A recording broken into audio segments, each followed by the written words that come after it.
विजय थालापति आज के टाइम में ये नाम सिर्फ ब्रांड नहीं है, ये करोड़ों लोगों की धड़कन बन चुका है। आपको क्या लगता है कि एक फ्लॉप एक्टर से सीएम बनने तक का सफर इतना आसान रहा होगा? नहीं, फर्क सिर्फ इतना है कि ज़्यादातर लोग अपने फेलियर से डरते हैं, वो रिस्क लेने से डरते हैं। लेकिन विजय थालापति जैसे लोग अपनी रुकावटों से डरते नहीं, वो अपनी प्रॉब्लम्स को प्रॉब्लम नहीं बल्कि पजल की तरह देखते हैं। ऐसे लोगों के हौसले बुलंद होते हैं और जिनके हौसले बुलंद होते हैं उन्हें बड़ी से बड़ी रुकावटें भी रोक नहीं सकती। तुम्हारी मंजिल जितनी बड़ी होगी, रास्ता उससे भी ज़्यादा कांटों भरा होगा। ये तुम्हारा माइंडसेट तय करता है कि तुम उस रास्ते पे चलते हो या फिर उससे डरते हो। हम अपनी लाइफ की कठिनाइयों को किस नज़र से देखते हैं, हम उनसे डरते हैं या फिर उन्हें हराने का दम रखते हैं। ये सब कुछ हमारा माइंडसेट और हमारा बिलीफ सिस्टम डिसाइड करता है। और अपने माइंडसेट को पावरफुल बनाने के लिए हमें लगातार सीखते रहना चाहिए, चाहे किताबों से, चाहे वीडियो से, चाहे किसी के फेलियर से, चाहे किसी की लाइफ से।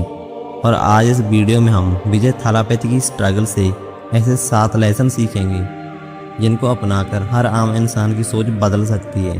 और आज इस वीडियो में हम विजय थालापति की स्ट्रगल से ऐसे 7 लेसन सीखेंगे जो हर आम इंसान की सोच को बदल सकते हैं। इन लेसन से आप अपनी लाइफ की रुकावटों को आसानी से हरा पाएंगे। बस वीडियो को एंड तक जरूर देखना। पहला लेसन है, अपने पेन को अपनी पावर बनाओ। विजय बचपन में बेहद खुशमिजाज थे, लेकिन जब उनकी छोटी बहन विद्या की मौत हुई तो वो अंदर से टूट गए और बेहद खामोश हो गए।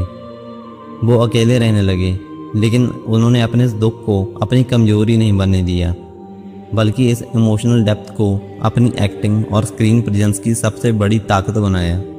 जिंदगी दुख सबको देती है, फेलियर का सामना भी सबको करना पड़ता है, लेकिन उस टाइम रोने की बजाय उस दर्द की एनर्जी को अपने गोल अचीव करने के लिए फ्यूल की तरह इस्तेमाल करो। जब रुकने का मन करे तब उस पल को याद करो जब तुम्हें फेलियर का सामना करना पड़ा था, किसी ने तुम्हारी बेइज्जती की थी, जब समाज तुम पर हंसा था। इसके बाद तुम्हारा रोकने का मन तो कभी नहीं करेगा, इस बात की मैं गारंटी लेता हूँ। दूसरा लेसन है क्रिटिसिज्म, यानी लोगों की बातों का जवाब अपनी कामयाबी से दो, ना कि शब्दों से। जब विजय ने पहली बार इंडस्ट्री में कदम रखा तो पहली फिल्म फ्लॉप होगी। मैगजीनों ने और लोगों ने उनके लुक्स, बॉडी लैंग्वेज और एक्टिंग का मजाक उड़ाया। उस टाइम विजय ने पलटकर कोई जवाब नहीं दिया। उन्होंने अपनी कमजोरियों पर दिन रात काम किया और जब उन्होंने back to back hit movies दी तो सबका मुंह बंद रह गया। जब लोग आपकी काबिलियत पर सवाल उठाएं तो उनसे बहस करने में अपनी एनर्जी वेस्ट मत करो। आपका रिजल्ट ऐसा होना चाहिए कि उन्हें खुद अपने शब्दों पर पछतावा हो। बस तुम खुद कभी अपने आप पे डाउट मत करना, क्योंकि तुम्हारी सबसे बड़ी पावर तुम्हारा खुद पर विश्वास ही है।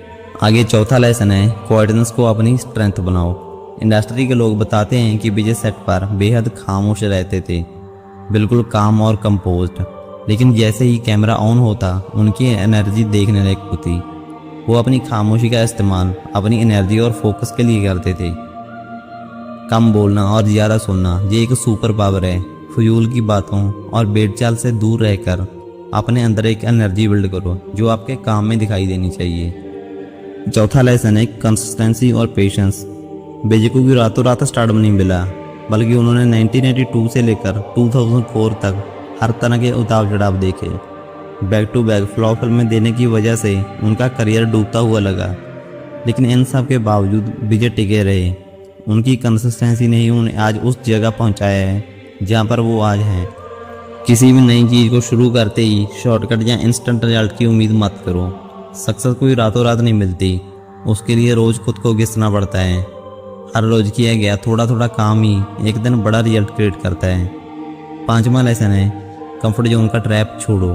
विजय जब सिनेमा के उस मुकाम पर पहुंच गए जब वो हर फिल्म के लिए 100 करोड़ प्लस चार्ज कर सकते थे और उनका स्टारडम पीक पर था, तो उन्होंने सिनेमा छोड़ने का फैसला किया। उन्होंने अपनी नई पॉलिटिक्स पार्टी टीवीके बनाई और पब्लिक सर्विस का रास्ता चुना। सोचो, एक नॉर्मल इंसान एक मुकाम तक पहुंचकर अपनी लाइफ में कंफर्ट ढूंढने लग जाता है।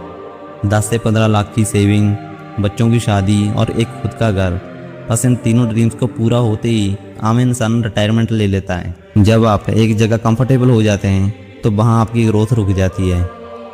ज़िंदगी में अगर कुछ बड़ा करना है तो बने बनाए कंफर्ट जोन को छोड़कर बड़े रिस्क लेने का जिक्र होना ही चाहिए। याद रखो, जितने बड़े तुम्हारे सपने होंगे, सेक्रीफाइसेस उससे भी बड़े होने चाहिए। छठा लेसन है खुद को टाइम के साथ अपग्रेड करना। विजय की सक्सेस स्टोरी का एक कारण ये भी है कि उन्होंने अपने आप को टाइम के साथ साथ इम्प्रूव किया। टाइम के साथ साथ विजय ने डांस, एक्टिंग, डायलॉग और स्क्रीन प्रेजेंस में लगातार इम्प्रूवमेंट किए। विजय की हर फिल्म पिछली फिल्म से बेटर होती थी। जो लोग खुद को या फिर अपने काम को एक लिमिट तक ही इम्प्रूव करते हैं, उनकी ग्रोथ भी एक लिमिट तक ही होती है। अब आखिरी प्रिंसिपल है रिस्क लेना जरूरी है। एक्टिंग के पीक पर भी विजय ने पब्लिक लाइफ और पॉलिटिक्स में एंट्री का डिसीजन लिया। ये उनकी लाइफ का हाई रिस्क मूव था। ग्रोथ कंफर्ट जोन के बाहर मिलती है। हर साल एक ऐसा डिसीजन लो जो तुम्हें थोड़ा अनकंफर्टेबल करे लेकिन लॉन्ग टर्म ग्रोथ दे। हर दिन या हर हफ्ते छोटे छोटे रिस्क लो। इससे तुम रिस्क मैनेज करना सीख लोगे और तुम्हारा रिस्क लेने का डर भी खत्म होगा। विजय की सक्सेस का असली सीक्रेट सिर्फ एक्टिंग नहीं है।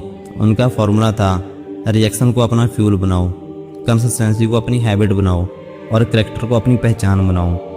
ये 7 प्रिंसिपल किसी भी नॉर्मल इंसान की लाइफ को बदल सकते हैं अगर वो इन्हें सुनने की बजाय अपनी ज़िंदगी में रोज़ अप्लाई करता है।